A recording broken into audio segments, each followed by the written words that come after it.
Okay, at this point, are there any that people would like to share to the group? Did somebody tell you something profound you're going to implement immediately? Thought I heard a yeah. No?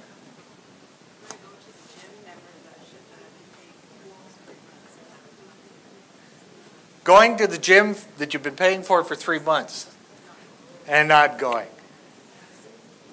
The key there is decide to go twice this week, and twice next week, and then maybe 3 times the week after.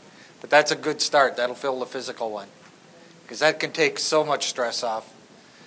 And the popular opinion on the gym, since you got me on my tangent, is that you need a cardio workout.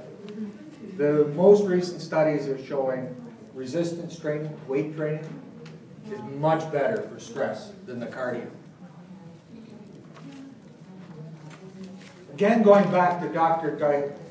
Dyke Drummond, and this is one that you'll take away and you'll actually do in a minute.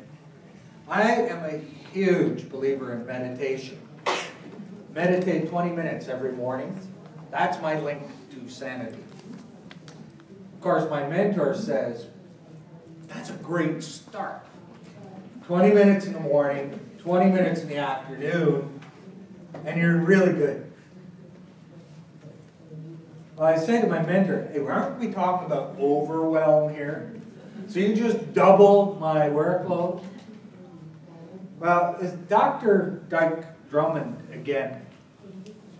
He studied 1,000 physicians. And he found that doing it properly, 1 minute, a few times a day, much more effective than 20. And in the Harvard Business Review, they said mindful meditation is a must-have for any executive. I'd say it's for all of us. And this is based on a study out of the UBC. Bill Clinton was asked how he managed to accomplish so much. And he said through meditation, he was focused, he made good decisions, and just felt well, and stress didn't bother him. Now, he may have had other releases, I'm not sure. But if you would, for a moment, would you please just stand?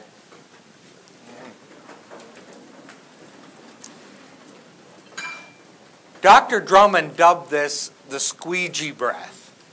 The notion was that doing this, you could wipe away the stress in front of you and increase a clarity.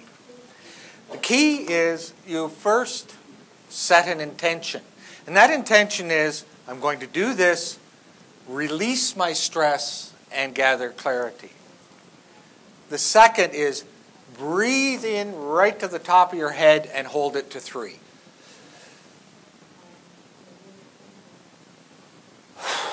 Exhale to the bottom of your feet.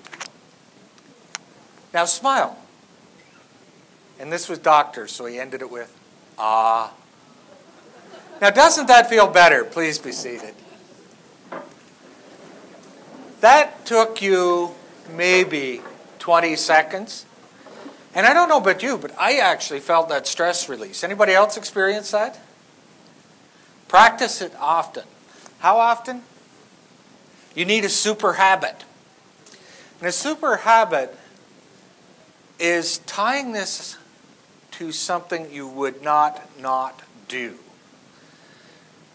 I have a daughter who's a linguistics major who that term bothers her, but something you would not do. For example, if you go at the washroom before you come back out to deal with your clients, you usually wash your hands. Assumptions, but hoping. So with that is every time I stop to wash my hands, I do a squeegee breath. Now we were fairly overt and obvious here with our stand tall. You can do that anywhere. And it will release that stress. That boss with all those letters I was talking about earlier, we can't control them, but we can control how we react. Can you read that all right at the back? Or? It's not what happens to you, it's what you do. Stephen Covey always referred to this action, pause, reaction. The power is in the pause. Going up to my first burnout, I was a slow learner on that pause thing. My boss would say something, and after I came off the ceiling and explained a few things to him that I wish had never come out of my mouth, I was in trouble again, usually. So you take that pause and think of a better reaction. And if you happen to be in the session this afternoon when we talked about personality types, the better reaction is address them in a manner that they think you're wonderful. We'll talk about that in a different way. This is another one that will help you right away if you lose this. We can't fix everything, folks. We're good, not that good.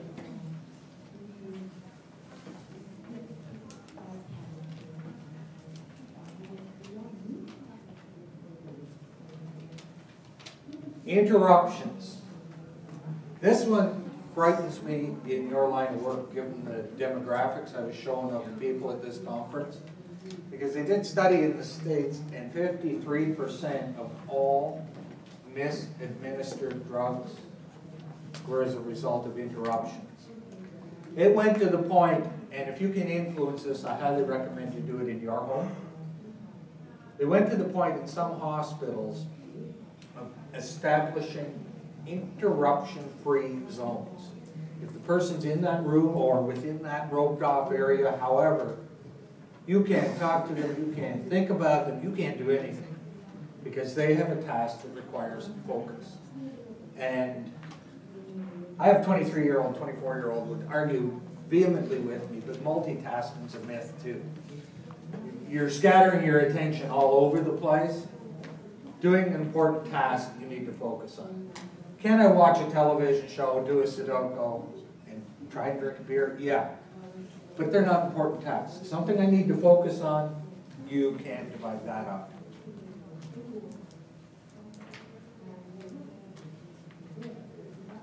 Think about this one for a minute.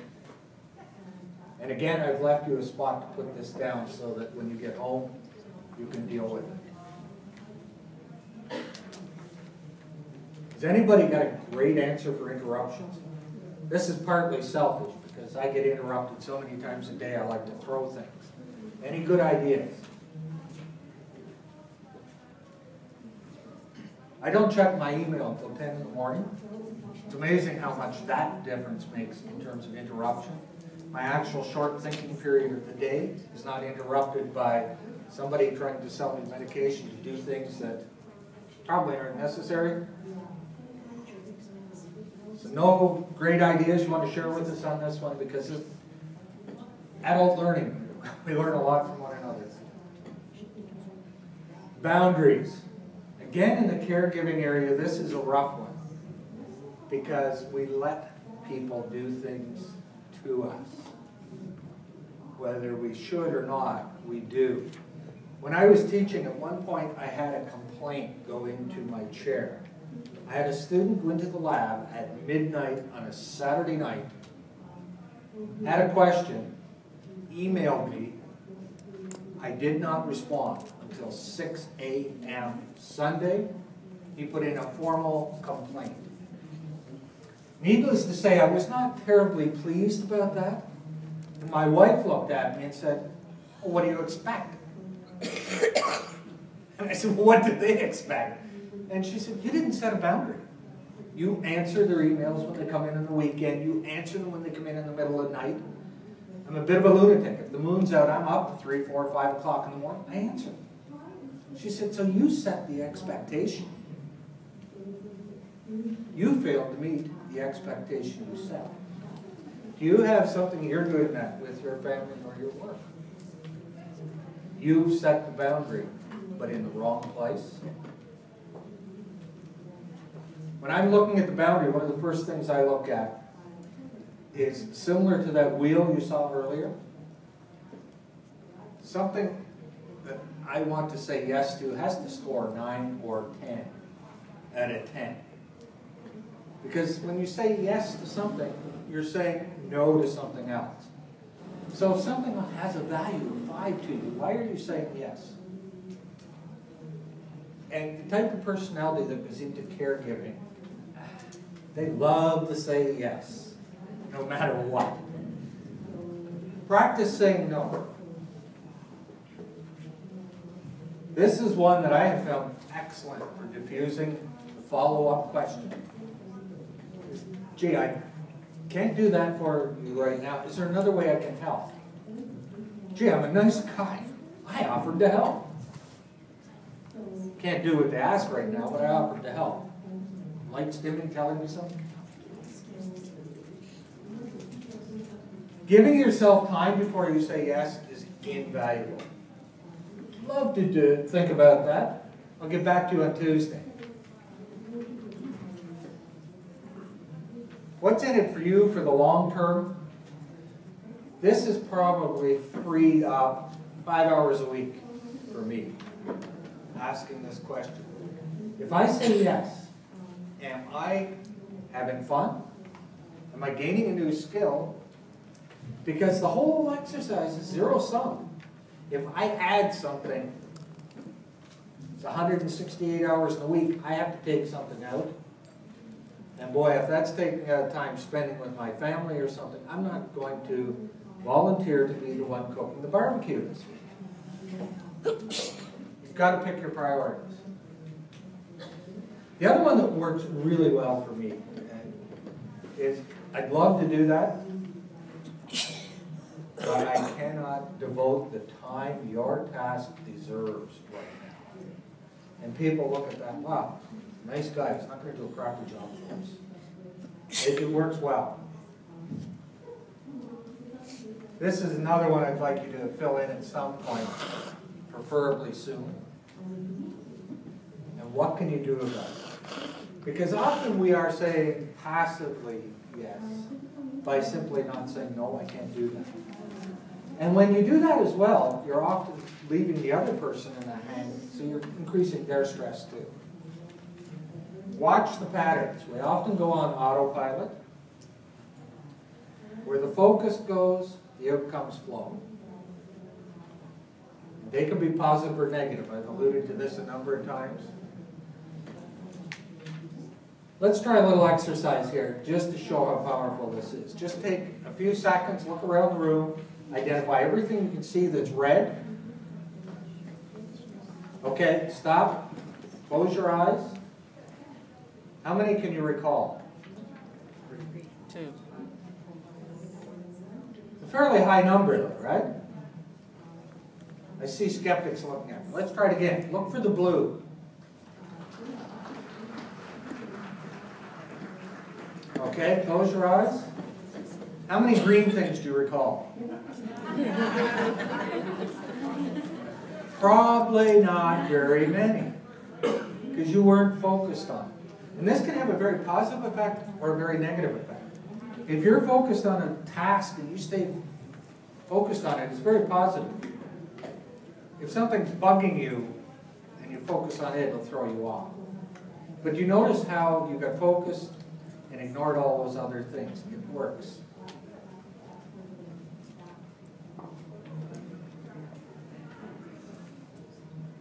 Flip through this one on it.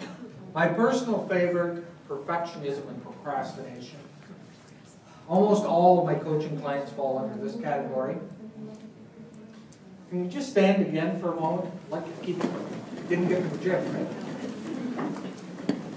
I'd like you just with some power, take your fists, try not to kill somebody, and just say, I am perfect. I am perfect. Anybody detect any energy in this room? I didn't. No. Couple of problems here. You didn't believe it, so you really put your energy into it, but yet you work like you think you are, and it's just set you up for failure if you did believe it. Because I hate to break this to you, but you are not perfect. You'll make a mistake occasionally. Even my daughter, who thinks she's perfect, makes a mistake occasionally.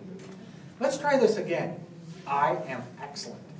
I am excellent. Any difference in the energy? Yes. Oh, no? Okay. Excellence is achievable. You may see. Excellence is achievable by every one of us.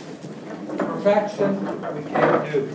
And I mean, it's a silly example, but the energy level just wasn't there when we thought it was perfect.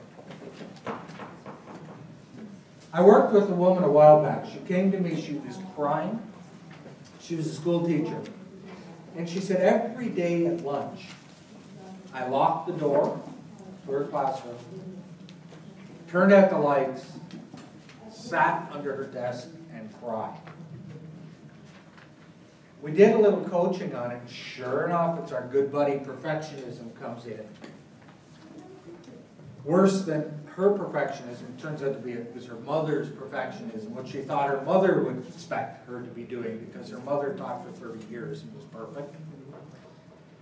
Well, after working through it, recognizing that it was perfectionism that was doing this to her, she not only went back to work in 2 weeks, 3 weeks later she finished writing her book and was spending her time helping other teachers at lunch hour deal with stress. All came from identifying perfectionism. And if you're unlike me and have a little bit of procrastination, I'm sure you'll find some of these things aren't happening because they're not perfect. As you can see, I have a blank slide in front of me. That's why they were revised at 11 o'clock this morning, or they're 10 o'clock. Is there something right now that you could do very, very well, but are not doing because you can't do it perfectly? What if it didn't have to be perfect? There are some things that good enough is good enough. When I wash my wine glasses, if there's no smudges, good enough. They don't have to be perfect. Now, when you're administering a drug, yeah, you might want to be as close to perfect as you can get. Pick your battles.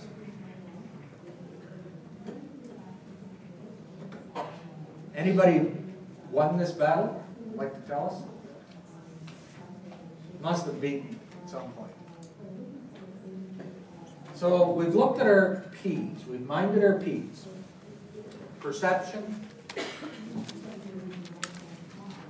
personal responsibility, patterns. So let's, before we finish up here, because I've got a little to go here, let's take a look at the cues. Any questions at this point? I've either put you to sleep or been totally clear. I'm not sure. This is advice you probably didn't get in many places. And I stole this one from Dr. Dyke Drummond as well. How many of you have dogs? When you're trying to train them, what do? Treats. A lot of praise. Praise. Treats. You try and catch it doing something right and then reward it.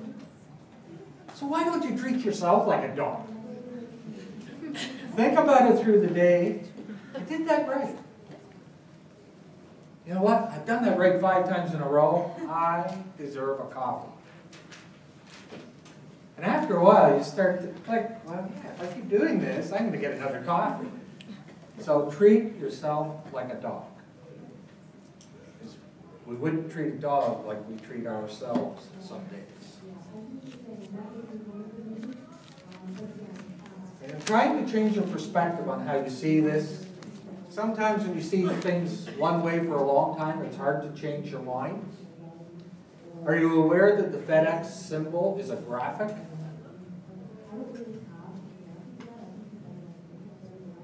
It's an arrow indicating that they're moving parcels.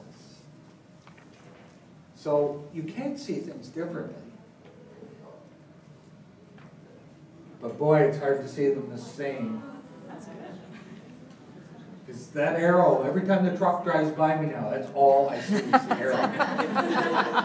Now I know half of you are sitting there, oh, damn, I can hardly wait to get home, show my 18-year-old and start out. But it'll work. Be aware of your bears, folks.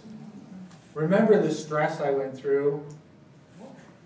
Yeah, I can slow down now. Thank you. Be aware of your bears.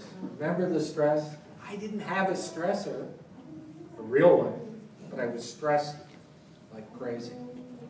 My wife had a real threat. She wasn't stressed. So beware of your bears. Especially in your field, you can't give what you haven't got. So take care of yourself. You owe it to your family. You owe it to your residents, your patients, your clients, your employees, whoever you're dealing with. And you owe it to yourself. Break the stake. Remember that big elephant being held by a little stake that was simply a belief that was wrong. It's what you see that's important. It's not what you're looking at. It's how you interpret it, how you experience it. My coaching clients and I have problems with this. Well, actually, my coach and I have problems with this too. I'd rather you didn't tell me today you're going to go home and try to do this. Because trying is really just a polite way of saying no. You've given yourself an out as soon as you say that. Well, I didn't tell you I was going to do it. I said I'd try it. So I haven't let you down. I didn't say I would. Treat yourself like a dog. I wish I was treated like a lot of dogs I've seen around with their fancy coats. And once you've seen something one way, it's hard to see it differently. And that's what I want you to really take away from here is that your reality is only your perception. I did a philosophy course at one time where they could do all of this and explain to you there is no such thing as reality. We make up everything. If you've ever been hit by a car, it felt pretty real. But you have to get through that perception part. You have to take responsibility because if not you, then who? And avoid these patterns that we get into. I mean, it's nice that we have patterns for autopilot. Some things I'd really hate to have to think about getting up and figuring out how to brush my teeth every day. It just happens. That's a routine that's there to help. We have lots of those. But we also have routines that don't help us much. Snooze button's a good one. Doesn't help at all. So keep those in mind. And the key thing is you can choose. We keep saying, well, when this happens, I will get balanced. When this project's over, I will get balanced. When that soccer season's over, I'll get balanced. It's not going to happen. You have to take it now. You don't have to do it the way I did. You don't have to get sick to figure this out. You can actually choose to have a good time. I'm sure you already found it inspiring wherever you've been. I challenge you to take at least one of these ideas. Squeegee breath, treat yourself like a dog. Just do something nice for you this week. You're good at doing nice things for others. It's time you did something nice for you. You're equipped with a new set of tools. Go for it. This young lad, I was shooting shots along the Ottawa River a couple of years ago. He did that. This is in April. The ice has been out for a day or two. And I said, man, you've got goals. And he said, I'm going to be on the national team. Never occurred to him that he might not. He just went for it. I suggest you do the same. Go for that balance. I do one small commercial break, and it's in the back of your thing, so I won't belabor it. But if you're in the session this afternoon with me and you find value in the communications tools, I am doing a workshop on it tomorrow that I've offered $50 off for anybody at this conference. It's quite useful. And any of those things I can make available to you. Any final questions? I realize I'm the only thing standing between you and lunch at this point, but go get balance, folks. You can choose it, you can do it.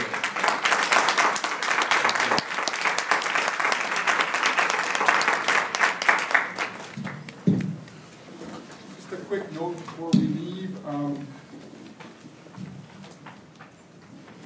So thank you very much for the